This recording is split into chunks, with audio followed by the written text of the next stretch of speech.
panjang umurnya, panjang umurnya, panjang umurnya serta mulia, serta mulia, serta mulia. Terima kasih Berham. Kamu ingat hari ulang tahun Opa.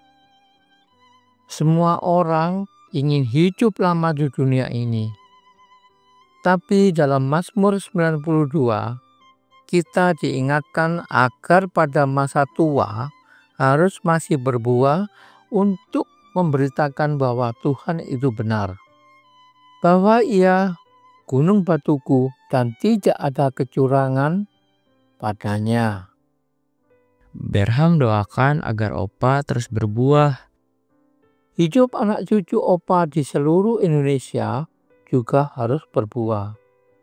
Berbuah harus melalui firman Tuhan.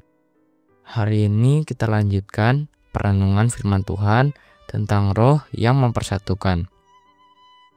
Bersyukur karena Roh Kudus itulah yang menghidupkan umatnya. Berham tidak bisa bayangkan betapa sengsara manusia yang meragukan karya Roh Kudus yang telah mencurahkan kasih Allah ke dalam hati umatnya. Ayo kita tidak buang waktu. Segera perhatikan hambanya berbagi hikmat Allah. Halo semuanya anak-anakku yang terkasih. Kita berjumpa kembali pada hari ini dengan topik kita Petrus berkhotbah dengan penuh keberanian. Diambil dari Kisah Para Rasul pasalnya yang kedua ayat 22 hingga ayat yang ke-36. Mari kita berdoa terlebih dahulu. Tuhan, kami mohon Kau pimpin kami untuk mendengarkan berita firman Tuhan.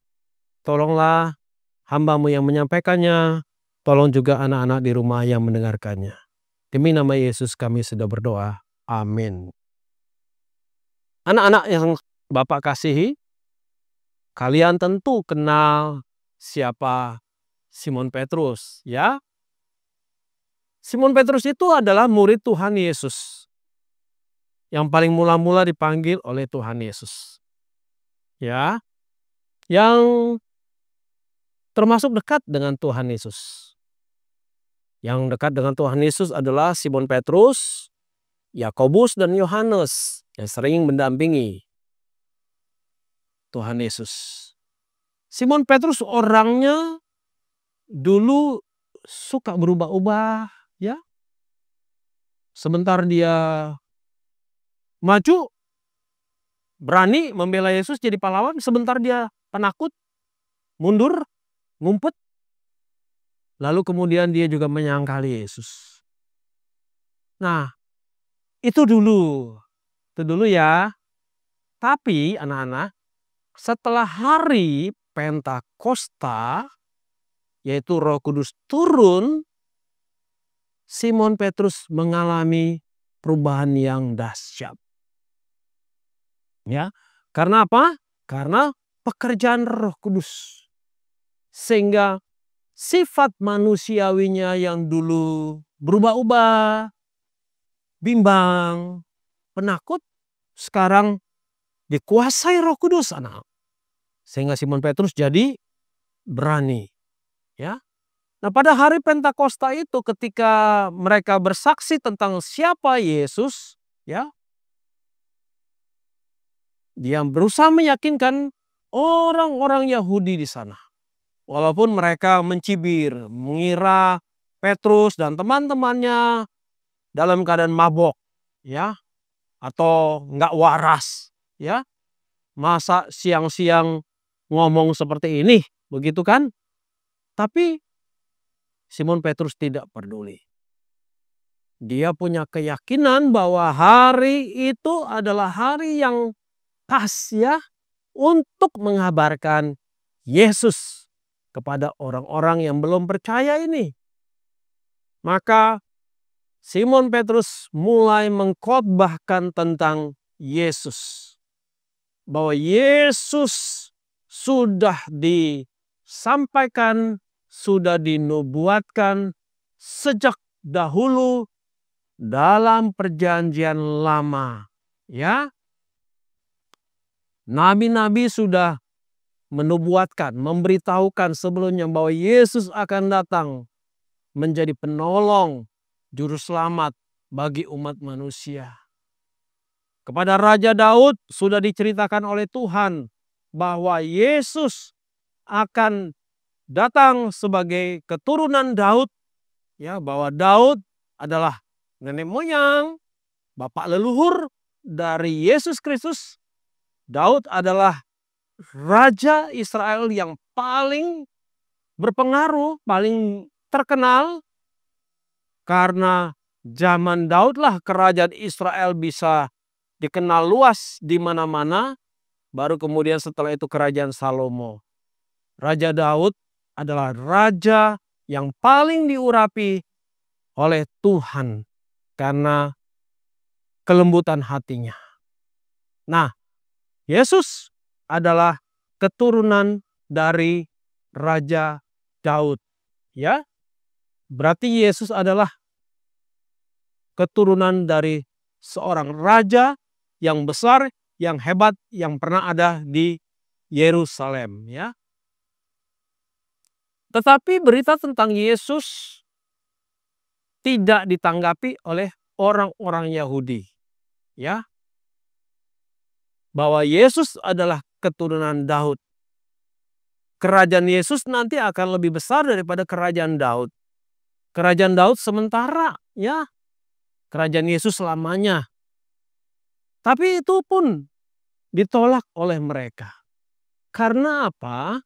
Karena mereka menginginkan sosok raja yang ideal, ya, yang betul-betul seperti Daud, anak-anak, yang punya tahta, mahkota, yang punya prajurit, yang punya istana, dan punya berbagai hal yang lain, ya.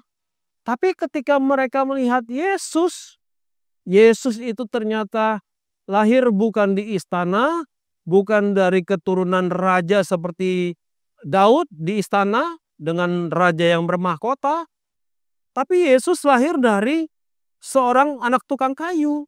Ya, lahirnya di kandang binatang, tempat yang paling rendah. Ya, di paling atas adalah istana. Lahir dari seorang anak yang bernama Yusuf dan Maria, orang yang biasa saja. Jadi bagi mereka itu adalah berita yang kontradiksi, berita yang berbeda sekali dengan yang pernah mereka dengar ribuan tahun lalu dari nubuat-nubuat para nabi, termasuk dari keturunan Daud. Nah, ini membuat mereka menolak Yesus. Tapi Petrus berusaha untuk meyakinkan mereka bahwa yang ditolak mereka sekarang sudah bangkit, sudah naik ke surga, dan sudah bertahta di kerajaan surga. Dan mereka diminta untuk bertobat, menyerahkan diri kepada Allah. Karena kerajaan Allah yang kekal itu sudah datang, sudah hadir, dan memerintah di dunia. Itu yang disampaikan oleh Petrus.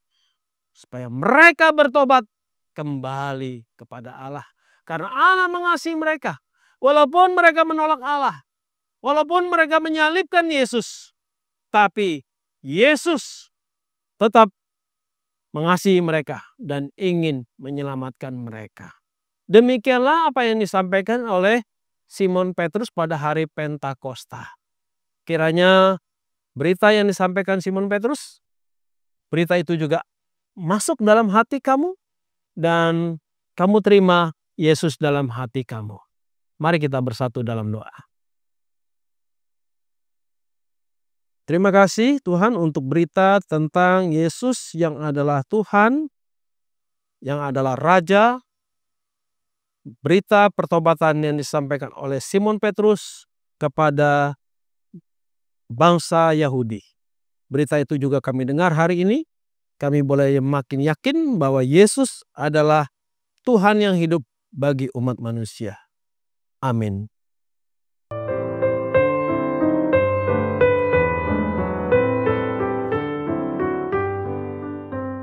Anak-anak, sudah berulang kali kita mendengar bagaimana Allah menggenapi janjinya. Hari ini kita perlu menggarisbawahi khotbah Petrus yang menunjukkan bahwa kebangkitan Yesus adalah penggenapan kitab suci dari Mazmur pasal 16 ayat 8 sampai 11. Terima kasih. Iman Berham dikuatkan lagi, khususnya mengingat nas yang dikutip dari Perjanjian Lama bahwa ada pengharapan tentang suatu akhir yang membahagiakan dari kematian dan penderitaan Yesus. Merupakan jaminan yang dimiliki setiap orang percaya, di mana umat Tuhan akan masuk dalam kehidupan kekal yang penuh berkat, walau harus melewati kematian dan penderitaan. Jadi para rasul tidak pernah memberikan janji palsu. Petrus dan teman-teman bukan membicarakan tentang kemakmuran, kesehatan, atau kenyamanan hidup, seperti yang diajarkan guru-guru palsu dewasa ini. Puji Tuhan, kita percaya bahwa duka cita dan penderitaan yang kita alami akan berakhir dengan kebahagiaan abadi pada waktu yang ditentukan Allah. Mari teman-teman, kita tidak boleh ragu sedikit pun terhadap janjinya dan lanjutkan baca Kisah Rasul pasal 2 ayat 37 sampai dengan 41. Sampai jumpa.